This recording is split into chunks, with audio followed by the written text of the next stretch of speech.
Episode 3 of The Mystery of God's Grace is the story of Craig Daliessio.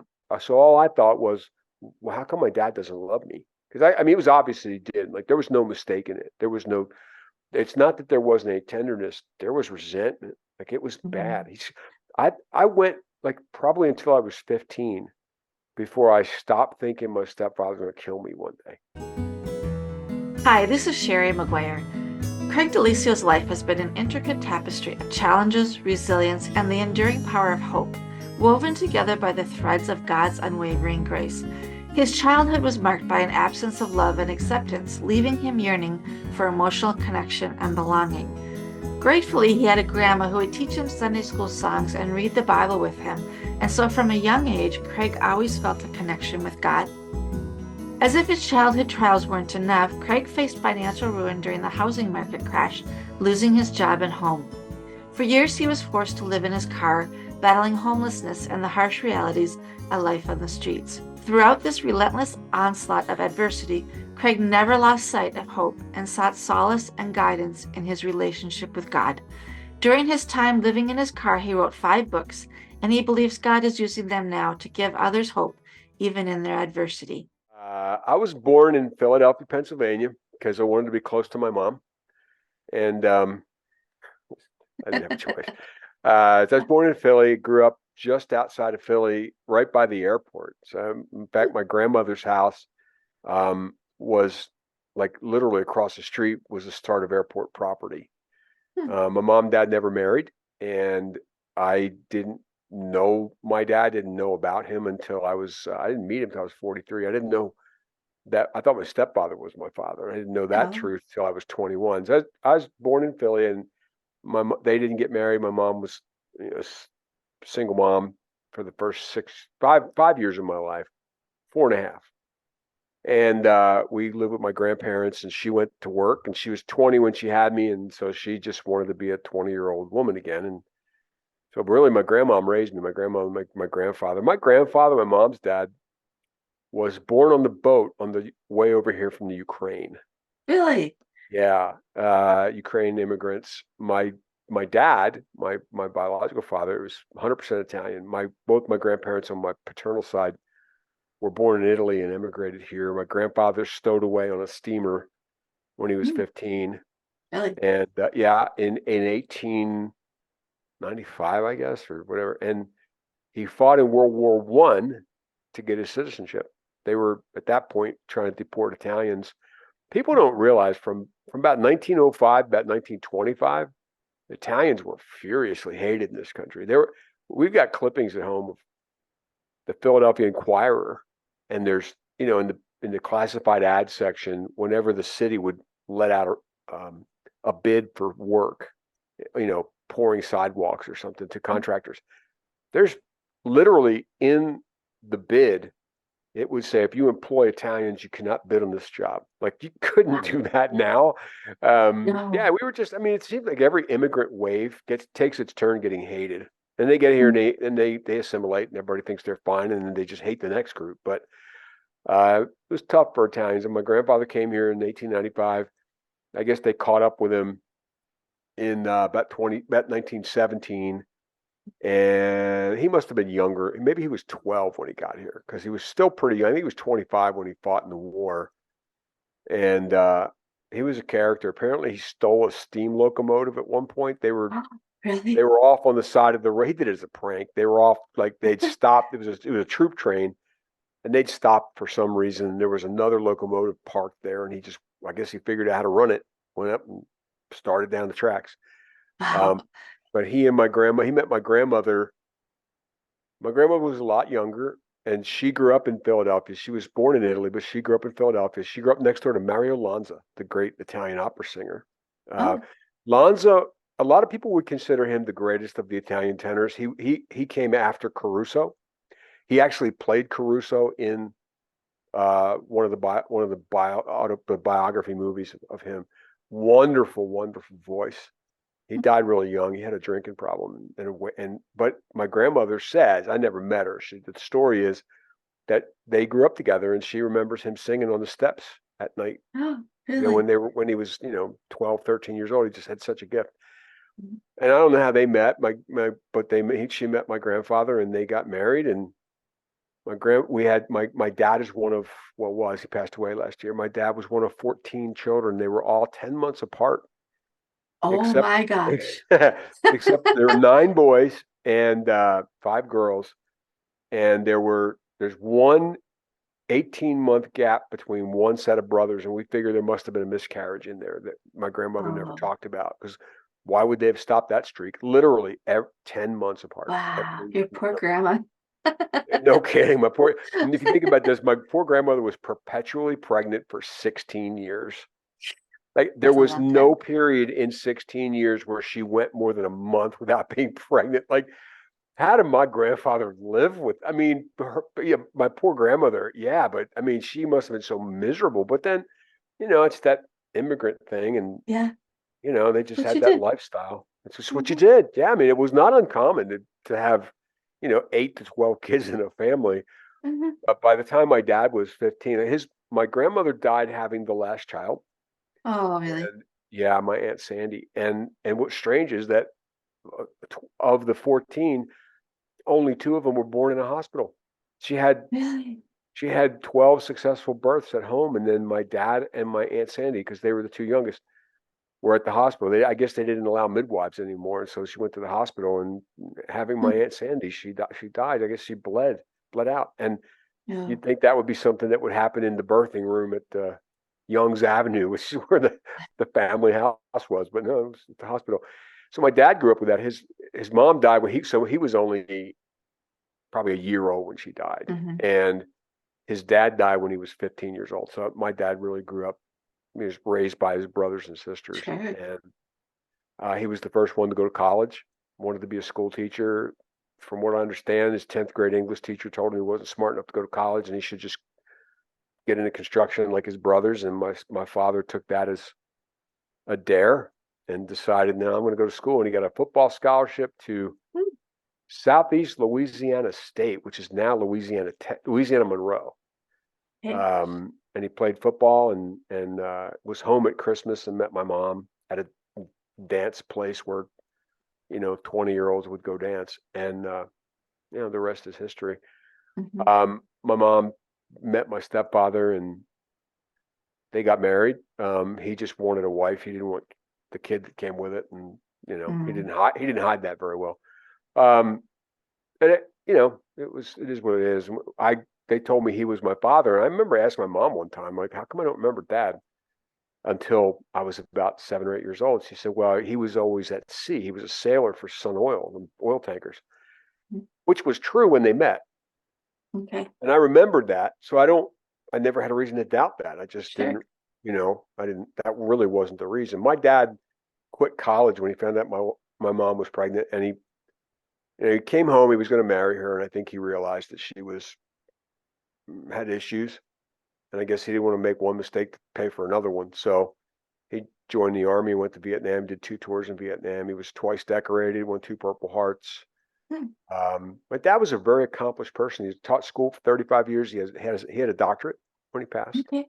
Wow. He earned his PhD at 58.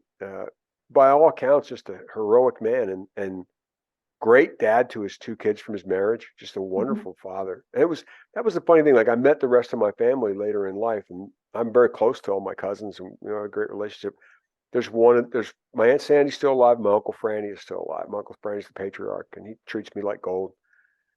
And it's the one thing all my cousins and everybody says is it's my dad's name was Bob. So unlike Bobby, they would say. So unlike Uncle Bob to treat you like that. He's so good with kids. He's just such a great man.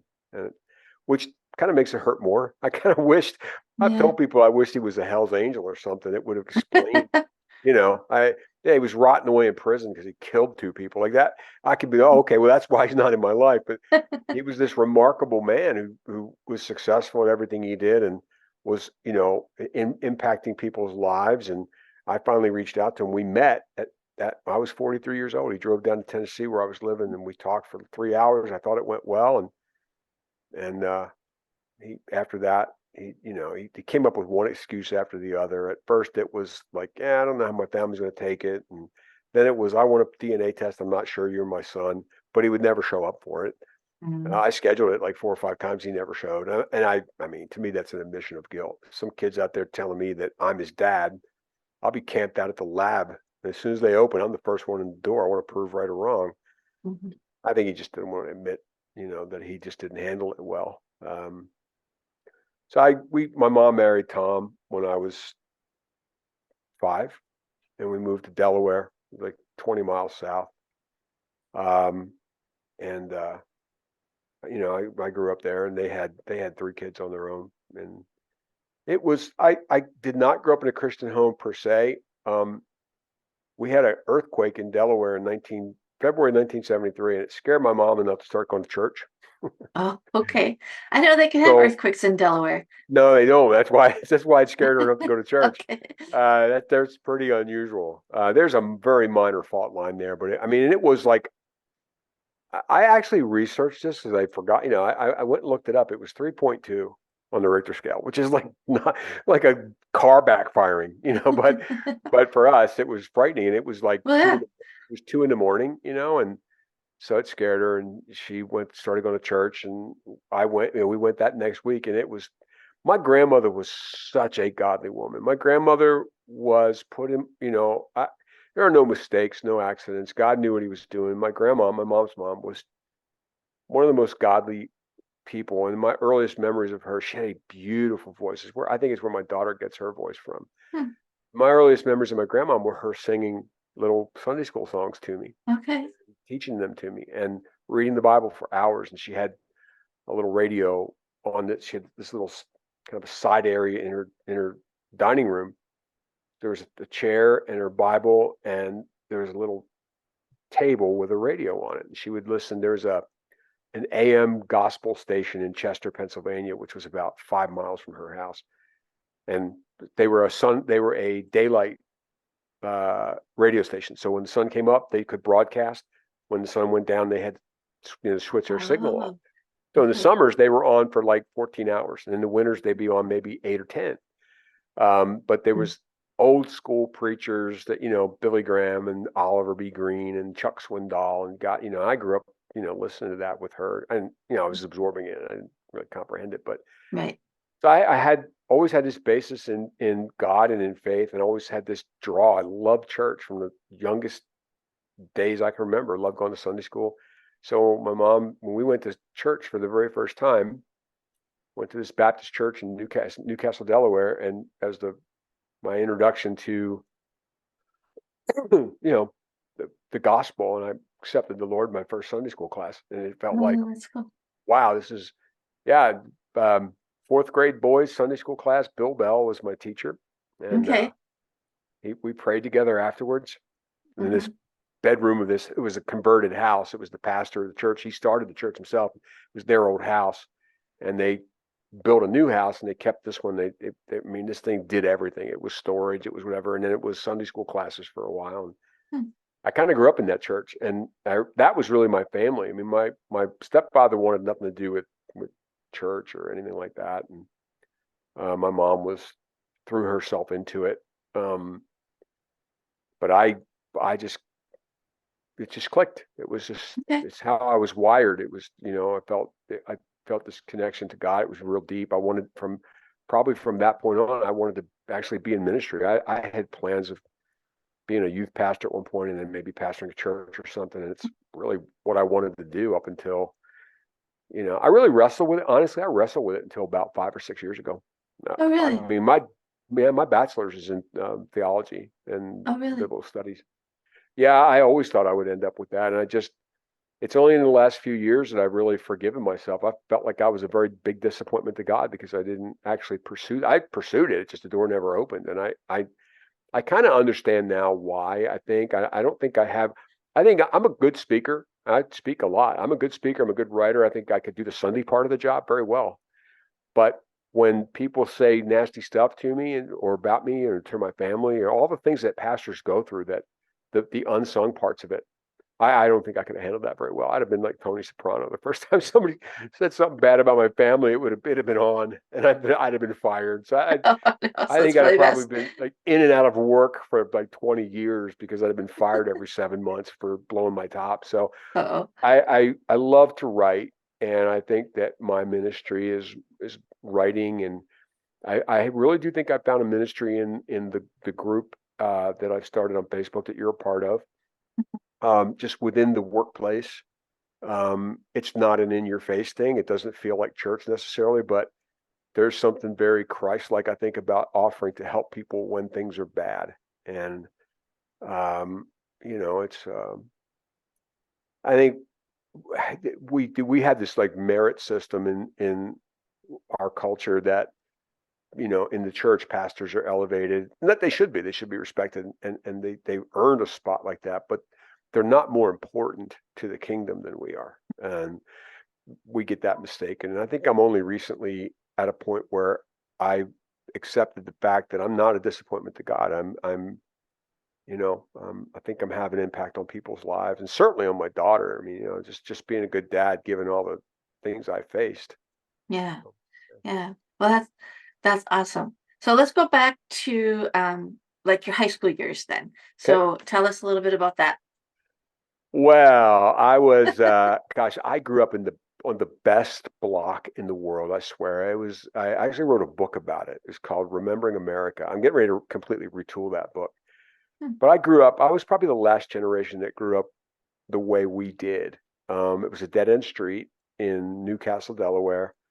And it was, back then people didn't buy a house and move every 3 years. We moved in when I was 7.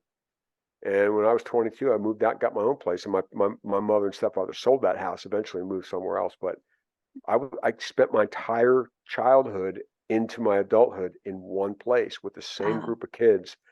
And when you say best friends, they're really best friends. We just knew each other so well and Hmm. loved each other so much. And all the moms and dads knew me, and it was just this great community feeling.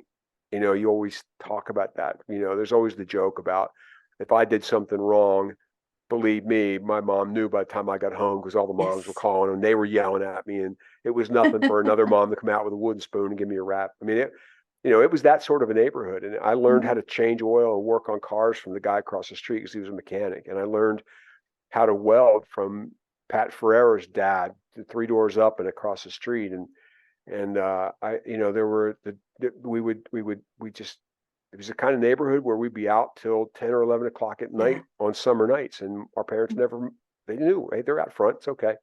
Yeah. And I went to George Reed Middle School, which was the local public school, and I that was where my 8th grade homeroom teacher and social studies teacher, Richard Farmer, who I'm still connected with on Facebook. Okay. We reconnected 10 years ago, and he saved my life. He was my hero growing up. Really? Saved my life. So There was tell a me point. about that.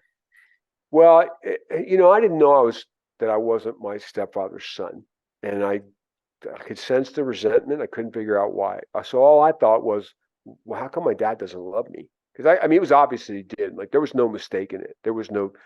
It's not that there wasn't any tenderness. There was resentment. Like it was bad. Mhm. I went like probably until I was 15 before I stopped thinking my stepfather was going to kill me one day. Like I just thought he Wow. was going to lose his temper so bad because he had so many times and just lose it on me. And I always seemed to Mhm. catch the brunt of it. And he'd not ever been particularly physical with me, but there were patches in every wall in the house. Like it was one of those things where he just Mhm. showed you, I'll punch a hole in the wall. Next time it might be you. Like it was Uh, implied. But there were a couple times when it got out of hand, and it scared me. And I really thought, I guess I was 15 when I started thinking maybe that's just how he is and communicates, and he's not going to kill me. He hasn't already. So I only got a couple more years to get away with it. But I would go home at night and try to be as small as I could.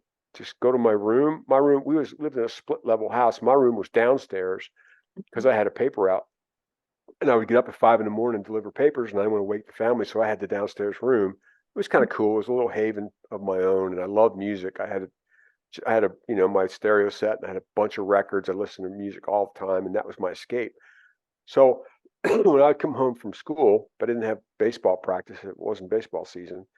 Um, I would go out and play with my friends. We would, do whatever, and then I would come in and I'd try to go right to my room until my stepfather came home, and I would listen to hear what the mood of the house was. And oh. I could kind of hear if he was in a bad mood, which was almost always.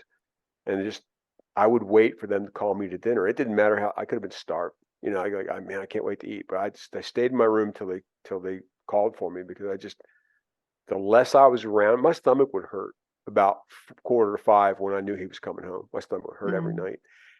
And it was real hard to feel like I was told not to talk about any successes I had, because my brother, my two brothers, but the next in line to me was my stepfather's real son.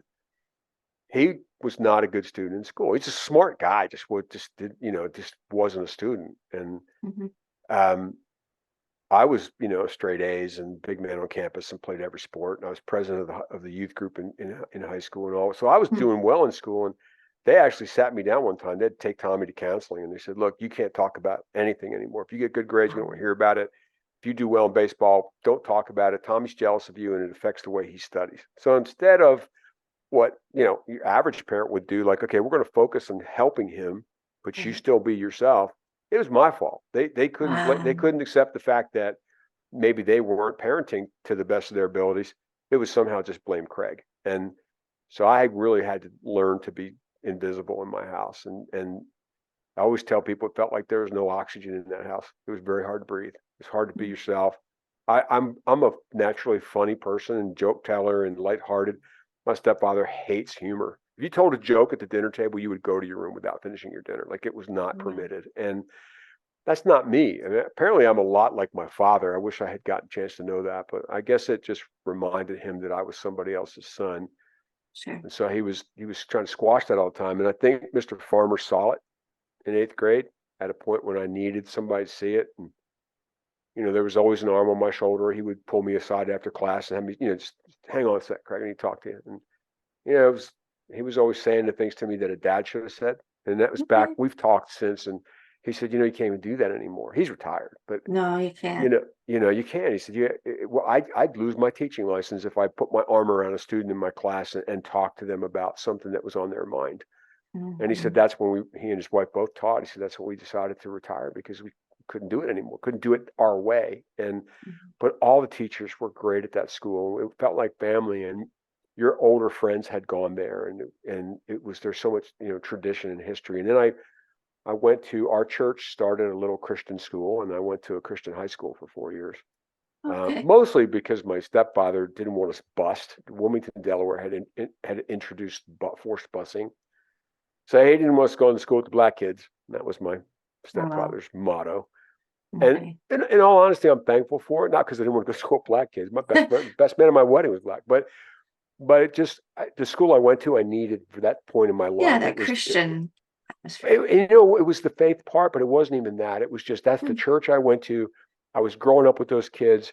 That felt more like family. School, my entire life was an escape for me. That was really my home, was when I was in school or when Oh, I was at okay. Little League, because the other moms and dads sort of saw. And I didn't know till years and years later, like having this discussion, at age 50 with friends I grew up with, and they would tell me what they thought about my parents. And, I never told you this, but, and their moms and dads would say, we never told you this, but we always wondered why they were never there. Like, you'd Mm-hmm. go to your Little League game and they weren't there. And you were like an all-state baseball player in high school and nobody even knew. Like, I kind of lived this entire life on my own Yeah. in a house. That's why I wrote my last book, was called An Orphan in the House of God. And I found out in the course of researching it that there is a psychological um, phenomenon called emotional orphanage, where you actually have parents, but you're raised and treated like an orphan in such a way that you behave like an orphan. Really And interesting. yeah, when I started researching it, I started seeing, well, I just would read these things and be like, that's me, that's me. And it was descriptions of orphans and how they adapt in adulthood, and that affected my spiritual life. It's how I saw myself. I could not comprehend being a child of God. Now, I could do salvation, obviously, but Mm-hmm. I just couldn't understand, like, what rights do I have as a son of God? What's it even mean when Jesus said, Mm. let the children come to me, and don't forbid them, because this is what the kingdom of heaven is like. And unless you become like one of them, you're never going to understand the kingdom of heaven. And I thought, how do I become like a child? I have no archetype for that. I never got to be a child. I had to grow up immediately Mm-hmm. and, spend my entire childhood reading the two adults in my life. So I didn't get, the crap beat out of me. So Right. it was, Right. it's just how it was. But yeah, And your mom was okay with that, or did she, she's as bad as my stepfather was, just in a okay, different way. Yeah, I mean, my mom okay, didn't want me. My mom got pregnant because she wanted to marry Bob Daliessio and be a okay. Daliessio, and this big, well-known Italian family, and all the boys were famous Um, football players, and there was 14 of them, and they were like the kings of Ridley Park, Pennsylvania, and and she just thought there was this great family thing and dynamic, and she figured that my stepfather was going to end up going back. Or not stepfather, my dad was going to go back to college. They met over Christmas break, mhm, so um, she got pregnant on purpose. okay. Didn't tell my dad that, but she got pregnant on purpose, and yeah, and it didn't work. And so now she's stuck with this kid that reminds her every single day of the man she was really in love with that rejected her. She couldn't Mhm. tell me about it. She was taking it out on me, and I couldn't understand it. I didn't know where the resentment was coming from. It was just, Yeah. yeah. And Was so, that that's an interesting choice that you didn't know. And that 'cause I know that there are people who, like, tell their kids right away, there are people that never tell them. Do you have any insight into why they chose to not tell you? um, I think my mom, well, that's a good question. I think it was my stepfather's decision to not tell me. It was Mm, my mother's decision to have him adopt me. He okay. adopted me when I was 5, so I grew up with a different last name than the one I have now. I took back my birth name when I was in '97, but he adopted me when I was 5, so I grew up with his last name, and I never really, the only thing I ever questioned was, why am I 4 years older than my brother, but he's junior? Like, I asked that question, but they had some crazy Mm, excuse for that, and it was plausible when you're 9 years old. yeah. So I don't know. I think my stepfather just didn't want me to know. I think he didn't want me to ever go seek him out, because not because he didn't want me to have a relationship with my dad, but because he didn't want my dad coming around. He probably figured out that my mother was still in love with him. Mm, Um, I think my mother's the only one of them now that's still alive. My stepfather died 2 years ago. My dad died okay. last August, a year ago, and my mom's still alive. And I think that my stepfather probably, my mom wanted him to adopt me. And this is sad, but this is how it happened. And I'm sure this is correct. My dad got back from Vietnam in '67.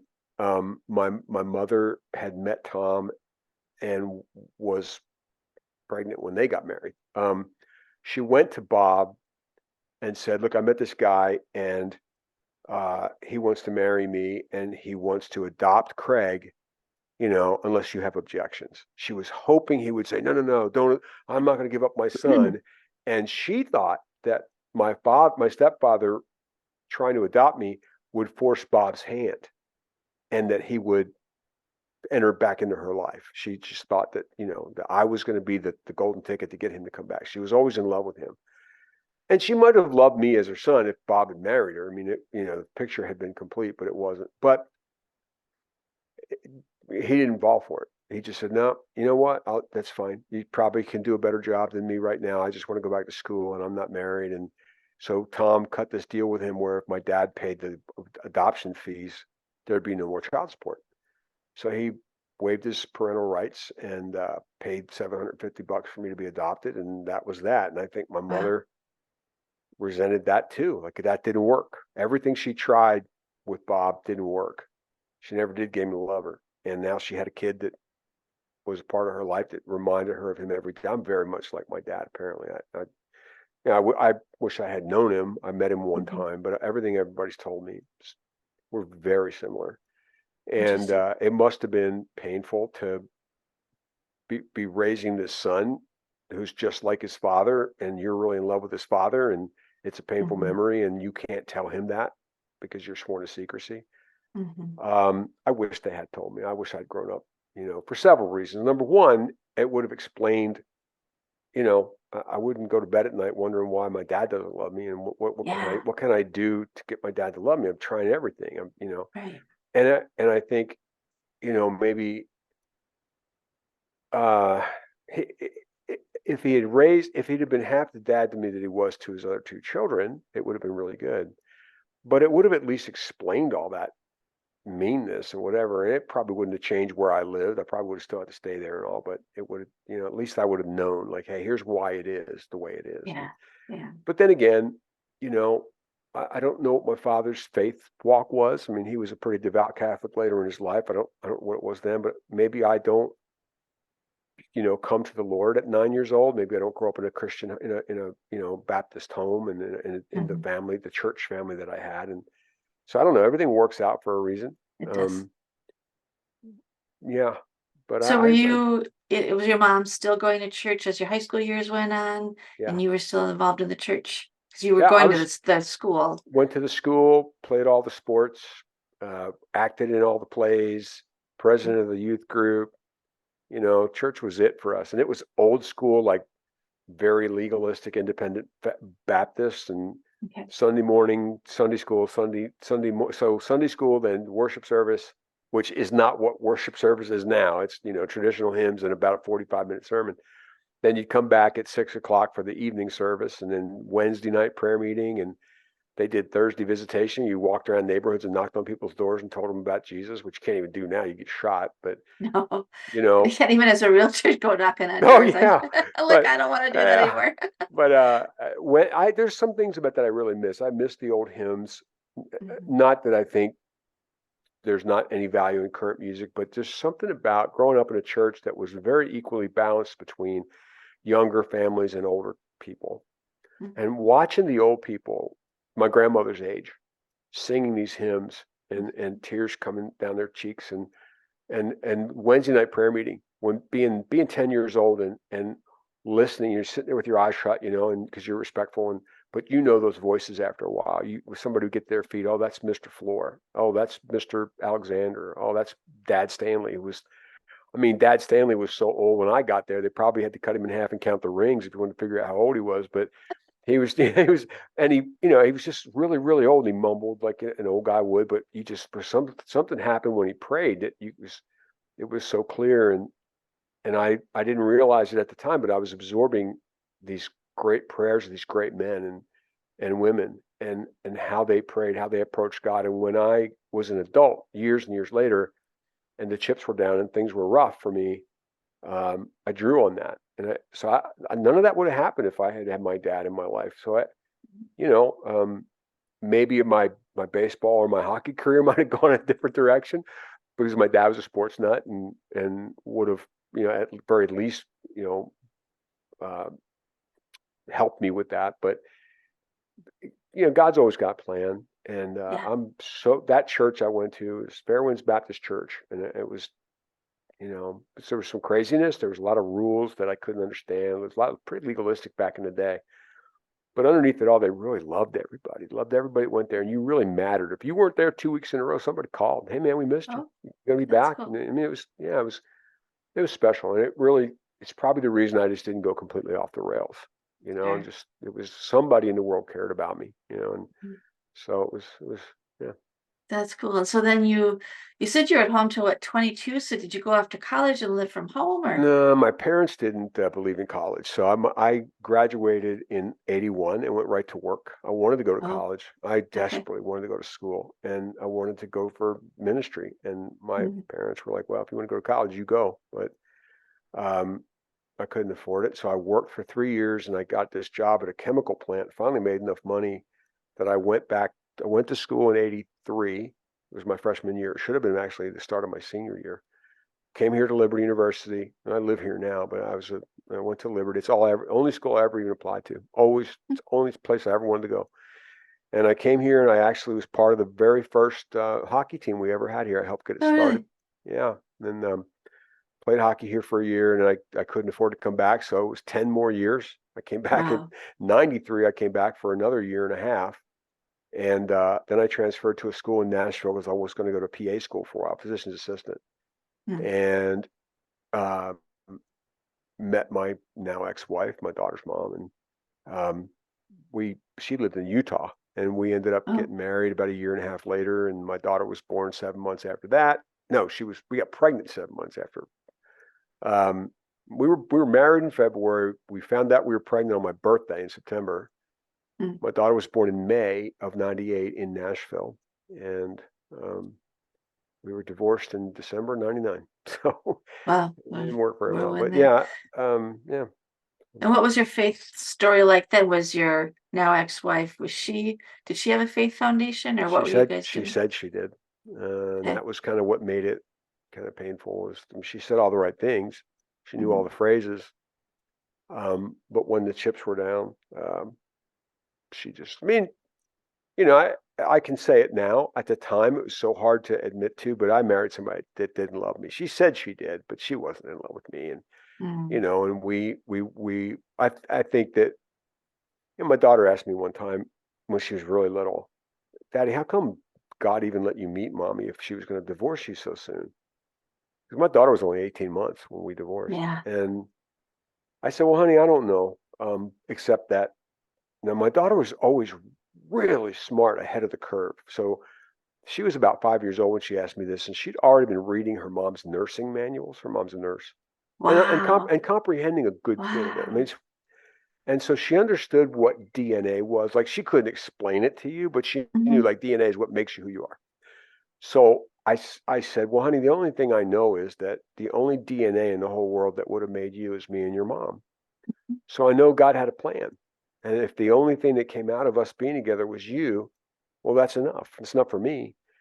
And you know, that was a good enough answer for her for a little while, but it never really helped get, you know, her broken heart. I mean, she really never knew her mom and dad being together, and it always hurt Mhm. her. And you know, but her mom said all the right things, but she's um in hindsight, life didn't back it up. I mean, I can't tell you my life backs it up all the time either. I joke around, but it's really I don't have a Jesus fish on my car for that very reason. But you know, when I drive, I'm just like Tasmanian devil. But I not that I'm like racing around. I can't. Boy, No. when people do something stupid in a car in front of me, it just drives me insane. Yeah. But Yeah. you know, if I say anything about my faith, it's battle tested and it's rough around the edges, but in the middle where it counts, it's solid and I Mhm. live it. And Holly just she never did. Holly's one of those people. Her, you know, my daughter's 25 now, so we talk as adults. I told her one time, I said, the best thing that could ever happen to your mom would be like an industrial accident. She's a very beautiful woman, like a conventionally breathtaking woman. Well, she was. I mean, to me now, she's just like, ugh. But she still looks the same. She isn't attractive to me anymore.